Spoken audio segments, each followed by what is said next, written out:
tell me who you are. Yeah, my name's Jacqui Emery and I'm the Executive Director of Business, People and Culture at Royal Far West.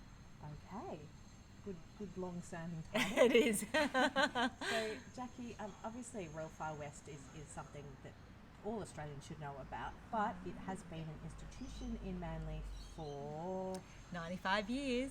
95 years. Okay, so that's you're coming up to your century in 5 years. So, as an institution in Manly, how has it changed, and how can the Manly community help?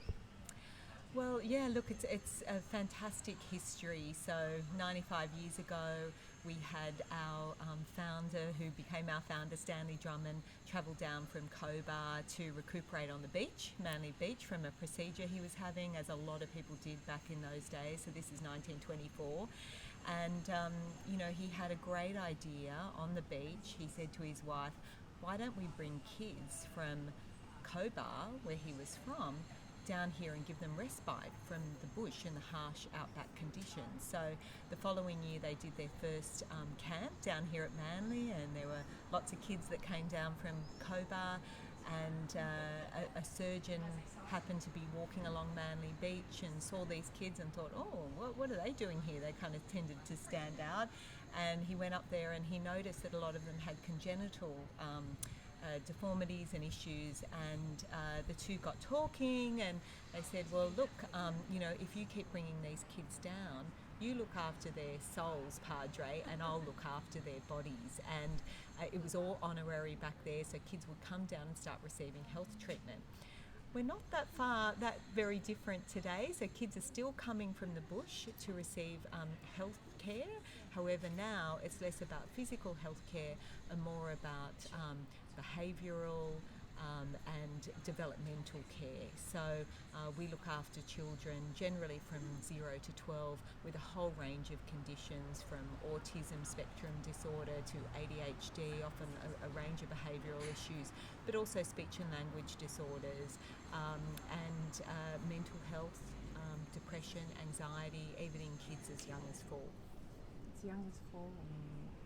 And obviously it's evolved, I'm assuming, because there are other organisations or even just the government got itself together in terms of providing that kind of remote physical care, so you were able to branch into, to specialise into these non-acute cases. Yeah. And so what actually goes on behind these lovely new glass doors? Look, so much goes on here. We're a very busy organisation. As I said, kids are still coming to Manly and they stay in our guest house, which is behind you. We look after about 30 families a week from the bush, and they come down for an assessment and diagnosis survey. That's called our Paediatric Developmental Program. But about 4 or 5 years ago, we thought, well, we want to reach more kids and we can't bring everyone down to Manly. So we actually challenged ourselves and started to develop what we do face to face and start to beam that out using technology. And because internet's a bit sketchy in rural and remote areas, we started to beam these services into schools. Fast forward 5 years, we're now in over 135 schools across New South Wales, Queensland, and even a tiny remote community in WA, where we're delivering speech therapy, occupational therapy and clinical psychology to kids in all of these schools, as well as giving... As a one-on-one. But the byproduct, the thing that came as a bit of a surprise to us, is that there's always a teacher present, and so the teacher started to build their confidence and their capacity to support kids with developmental challenges. And so this capacity building is having a ripple effect, where teachers not only help support that child, but can actually use strategies to help support the whole classroom. So it's having a great impact. So the most important question for my audience is, how can residents of Manly, or the electorate of Manly, be part of Royal Far West? It's in the centre of Manly here.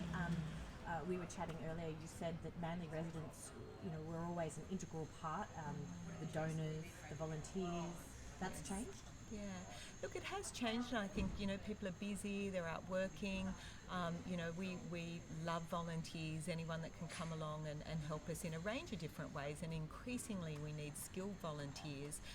We are a charity, so we're resource constrained, and we've got amazing people here, but there are some aspects that we could use that help.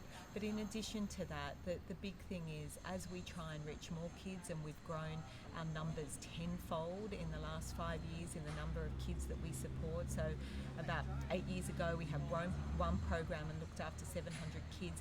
Now we actually have 5 programs, and last year we looked after 10,000 children and families. So we've had massive growth, but with that growth comes funding gaps. So our families never pay a cent for our services. It's completely benevolent for country families, and so part of my job actually is to do that job of raising the funds to support the funding gap we have in delivering those services. So we'd love Manly people to give to us, become a regular giver each month, giving us $20-$30 per month. That makes a massive difference. Or if you want to support once a year around tax time, that would be wonderful too, and it makes all the difference.